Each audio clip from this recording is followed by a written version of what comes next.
이제는 이제 날씨가 많이 시원해졌죠. 이제 가을로 이제 접어드는 것 같습니다. 오늘은 우리가 행복으로 가는 길은 어떤 길이냐, 행복에 대해서 말씀을 드리도록 하겠습니다. 여러분들 오늘 주하로 신중기도를 드리죠. 여러분들 가정에 모두 평안을 하고 또 가족 모두가 행복하기를 바라는 그런 기도가 바로 오늘 신중기도입니다. 그것도 한 달 내내 무사하기를 바라는 뜻에서 주하는 날 이렇게 이제 신중기도를 올립니다. 근데 이 행복으로 가는 길은 우측에나 많습니다.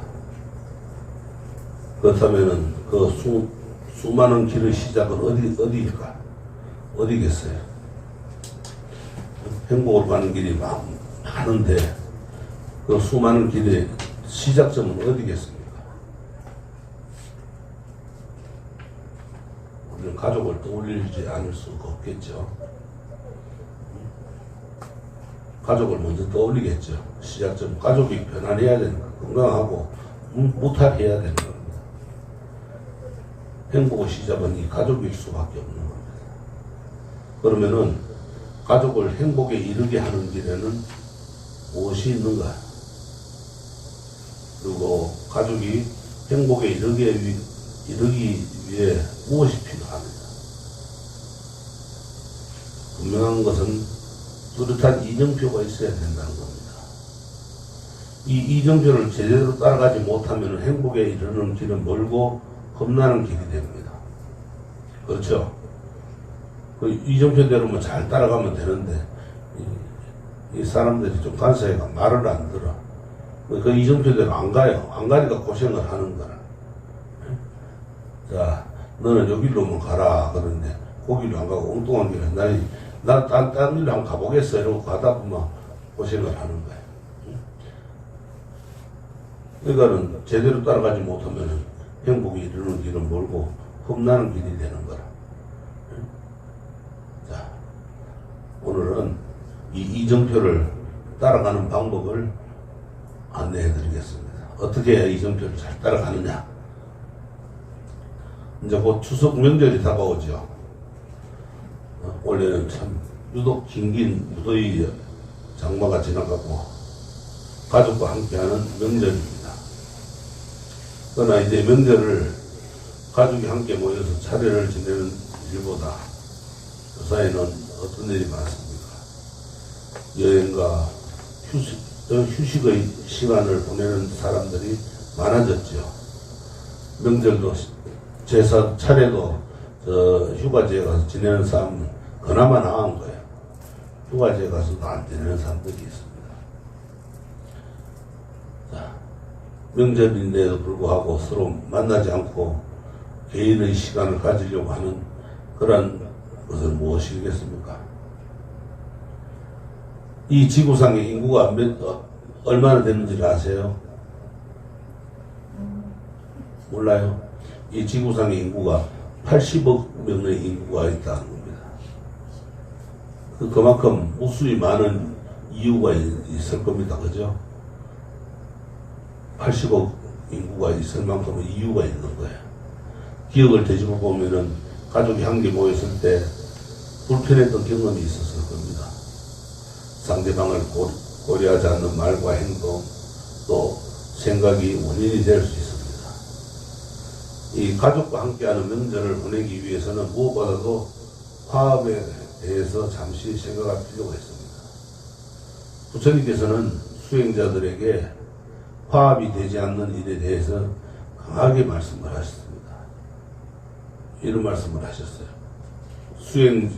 수행하는 자들이여, 많은 사람의 불안과 많은 사람의 불행을 위하여 신들과 인간 가운데 많은 자들의 불이익과 불안, 고통을 위하여 세상에 하나의 원리가 생겨난다. 하나의 원리라는 무엇이냐? 참 모임의 분열이다.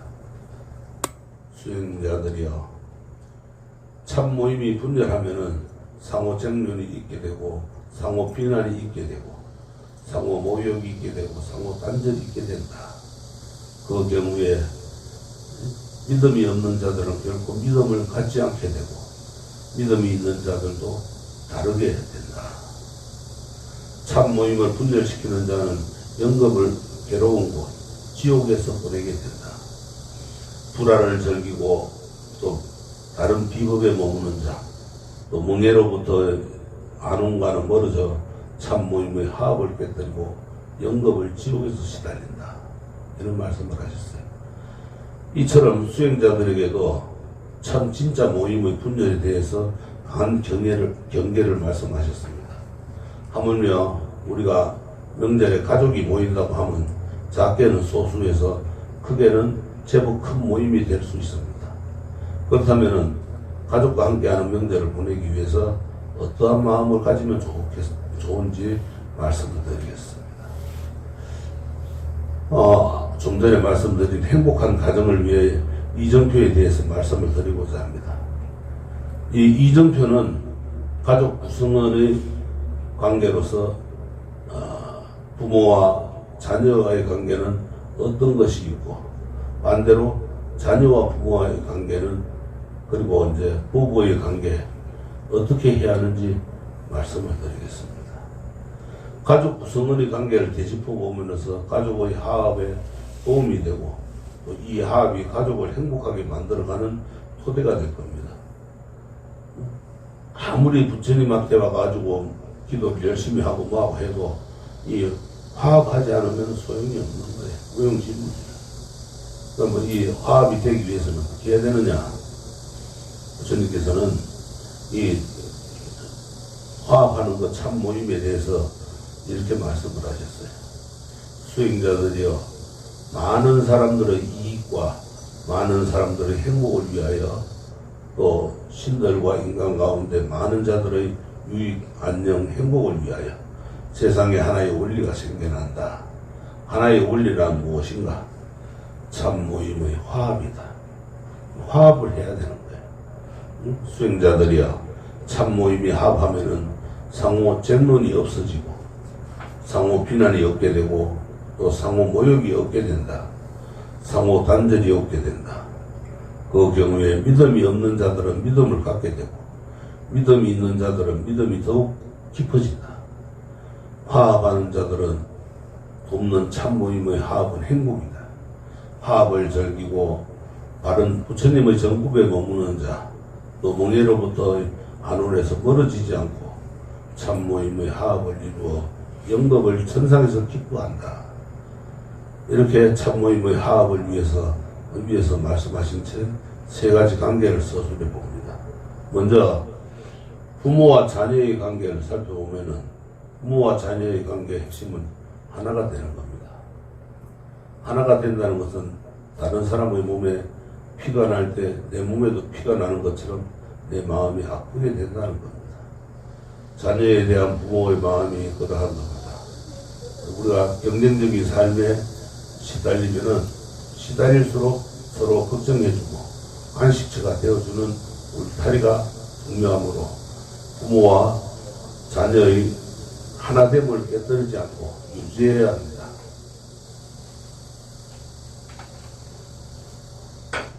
그러면은 이러한 하나됨을 유지하기 위해서 어떠한 방법들이 있는지 보면은 첫 번째는 늘 기도해 주는 겁니다. 자식을 위해서 늘 기도를 해줘야 돼요. 보통 절에 오시는 불자님들이 새벽부터 나와서 기도를 하고 경전을 읽고 108배를 하면서 축구는 자세히 들어보면은 자식들이 항상 건강하고 잘 되기를 바라고 바라는 그런 내용들입니다. 여기서 중요한 거는 이러한 기도를 옆에서 듣는 자제분들은 항상 부모님과 법회에 함께 온다는 것입니다. 그런 자제분들에게 한 번씩 물어보면 부모님이 열심히 기도해 주시는 것을 볼 때마다 더욱 열심히 살아야겠다는 의지와 더 열심히 살겠다는 결심을 한다고 합니다. 부모와 자녀의 관계뿐만 아니라 부부의 관계에서도 그런 감사함을 느낀다고 합니다.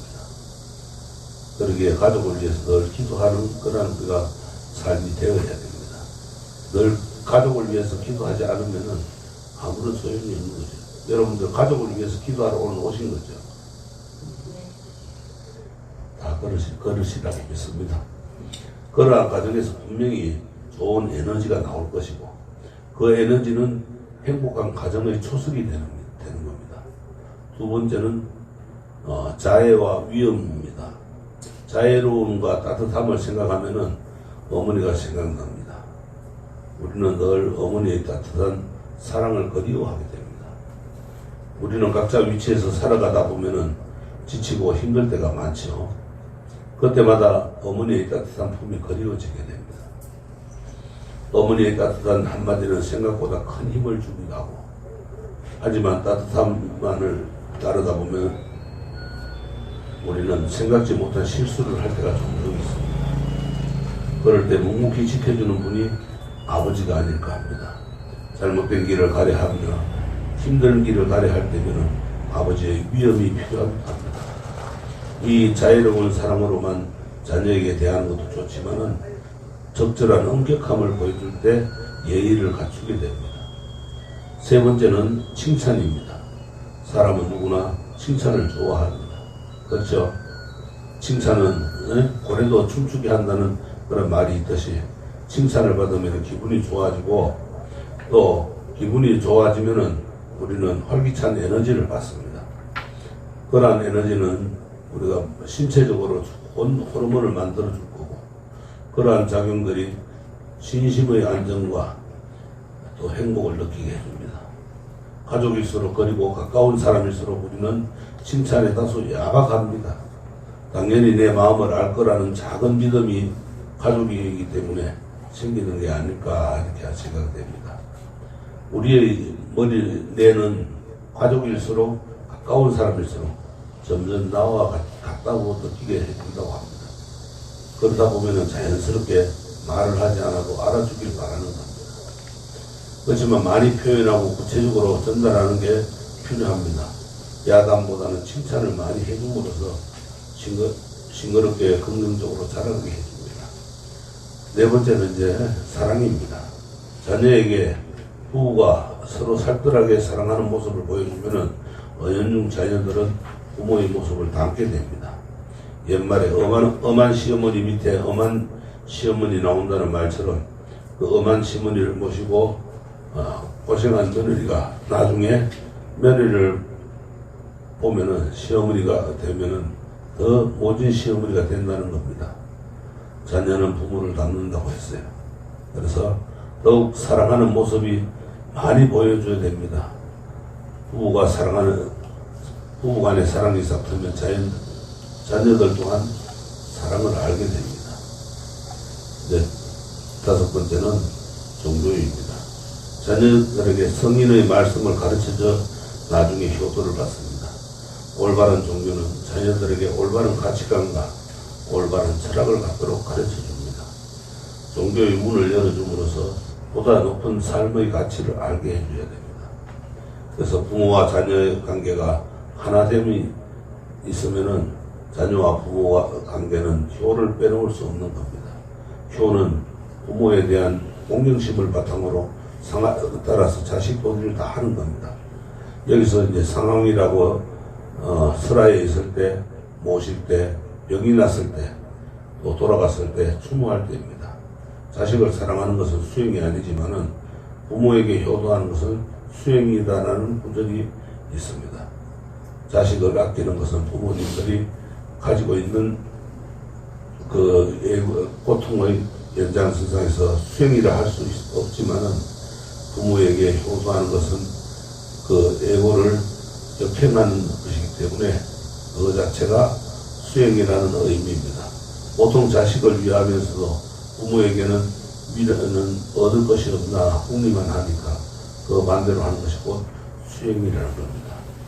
이러한 고귀한 가치인 효를 어떻게 하면 좋을 것인지 한번 우리가 생각을 해봐야 됩니다. 그러려면 첫 번째는 순종입니다. 부모는 항상 마음이 자녀에게 가 있기 때문에 자녀가 부모의 뜻을 거스르면 삶의 의미를 상실하게 됩니다. 평소에 늘 공경심을 가지고 부모님 말씀에 따를 것이며 도저히 감당할 수 없는 말씀을 하시더라도 즉시 거역하지 말고 그 당시에는 순종하라는 겁니다. 그러니까는 예? 말씀하시는 게 안 맞더라도 일단은 순종을 하고 거역하지 말라는 거예요. 다음에 가서 말씀을 드리더라도. 또 부모님에게 시간이 좀 지난 후에 이제 조용히 상황과 형편을 설명하면은 부모님도 자신의 처지를 충분히 이해하고 했던 말씀을 거둘 겁니다. 여러분 불자님들도 부모님의 뜻을 받들어서 한번 보시기 바랍니다. 그것이 곧 수행이고 어른이 되는 것입니다. 두 번째는 대화입니다. 단순히 책에서만 배울 수 없는 지혜를 나이가 들면서 체득하게 됩니다. 그래서 부모님은 인생의 선배이기도 합니다. 그리고 부모님은 가장 훌륭한 상담가입니다. 상담을 받을 수가 있습니다. 대화를 통해서 부모님과 거리를 좁히며 삶의 지혜를 배웁니다. 셋째는 감사입니다. 부모 중경을 보면 부모님에 대한 은혜를 꼼꼼히 수록해 놓았습니다. 그중 한 구절만 보아도 왼 어깨에 아버지를 올리고 오른 어깨에 어머니를 얹고서 피부가 따라 뼈에 달라붙고 뼈가 뚫어 골수가 나오도록 수미산 주위를 돌고 돌아가지고 수십만 번을 반복해도 부모님의 깊은 은혜는 도저히 갚을 길이 없구나 하는 말이 있습니다. 부모와 자녀와의 관계에서 또 부모님의 칭찬이 필요하다고 한다면은 자녀와 부모의 관계에서는 감사함을 빼놓을 수 없습니다. 우리는 감사함에 인색할 때가 있습니다. 특히나 가족과 가까운 관계일 때 당연히 알 거라는 것, 작은 믿음이 있습니다. 자녀들도 말을 하고 표현해야 합니다. 감사하다는 표현하면은 부모님도 기분이 좋아지고 자연스럽게 행복한 가정이 만들어지게 됩니다. 네 번째는 기도입니다. 부모님들은 언제나 자녀들을 위해 기도하지만은 자녀가 부모님을 위해 기도하는 일은 드뭅니다. 입시철 되면 각사철에 입시 기도를 위해 부모님들이 몰려오죠. 그저 자녀에게 좋은 일이 있기를 바라며 정성을 다해 기도합니다. 그러나 자녀가 부모님의 건강을 기원하기 위해 기도하는 것은 보기가 쉽지 않습니다. 부모님을 위해 기도하시기 바랍니다. 이 효의 차원에서 거치는 것이 아닌 수행의 차원으로 해야 됩니다. 마지막으로 부부의 관계입니다. 부부 간의 관계에 있어서 핵심은 구별입니다. 이 말은 남편은 아내와 다른 여자를 구분해야 하며 아내는 자기의 남편과 다른 남자를 구분해야 한다는 건 아닙니다. 의미입니다. 부부는 사랑으로 맺어지지만 최초 남녀 간의 사랑은 생각보다 조건이 많습니다. 예를 들면 어떤 사람이 특정의 상대를 사랑할 때는 나이, 성격, 또 체격 등 무엇인가가 자신의 기호에 맞았기 때문이라는 등 그러한 선택을 하게 된 이유가 있었고 이는 곧 결실을 맺는 조건이 됩니다. 이런 조건들을 많이 갖추고 있는 사람이 나타나면은 사랑은 그 새로운 사람에게 옮겨갈 겁니다. 근데 그렇게 되면은 부부는 해체되고 맙니다. 그러므로 결혼하기 전까지는 서로의 사랑이 조건을 기반으로 했더라도 결혼하는 순간 무조건의 사랑이 돼야 됩니다. 요컨대 부부 사이에 구별이 있다는 것은 남편은 아내를, 아내는 남편을 다른 사람과 구분해야 절대 시함이 있다는 겁니다. 그렇기 때문에 부부의 관계를 유지하는 데 가장 가치 있는 것은 구별을 지키는 겁니다. 그러면 구별을 지키는 구체적인 방법들은 첫 번째는 무조건적인 사랑이고 조건 맞추어 결혼했더라도 결혼한 뒤에는 무조건 사랑해야 하는 부부관계가 성숙된다는 겁니다. 앞서서 우리가 자녀들은 부모님을 닮아간다고 했습니다. 부부 사이의 사랑은 자식들에게 사랑하는 법과 사랑받는 법을 가르쳐주게 됩니다. 또한 가까운 친척일 뿐만 아니라 주변 이웃들에게도 긍정적인 에너지를 줄 수 있습니다. 즐겁기 때문에 웃는 것보다 웃기 때문에 즐겁다는 말처럼 무조건적인 사랑을 하게 된다면 서로의 단점과 부족한 부분은 충분히 채워주는 겁니다. 두 번째는 서로의 인내입니다. 우리는 필연적으로 다른 사람의 단점을 보게 돼요. 가장 가깝게 사는 부부 사이에는 더더욱 서로의 단점이 잘 보일 겁니다. 이럴 때 그 단점을 캐내어 그것을 콕콕 찌르는 것 서로 상처받게 됩니다. 여기 거울이 있다고 보면은 거울 속에 내 얼굴에 검댕이 붙어 있어요. 거울에 비친 내 얼굴을 깨끗하게 하려면은 내 얼굴에 검댕이 떼면 되는데, 어리석은 사람은 거울에 비친 그 내 얼굴을 닦아냅니다. 이것이 참 무서운 이야기 같지만 지금 우리들의 살림살이입니다. 불교의 유식에서는 내 속에 없는 요소에 남에게서도 보이지 않는다고 했습니다. 바꾸어 말하면 남에게 단점이 보이는 것은 나에게도 남과 똑같은 단점이 있기 때문이라는 말입니다. 부부 사이에 서로 단점이 보이더라도 인내하고 그 단점을 통해 나를 비추어 본다면 행복한 부부 관계는 절로 이루어지는 겁니다.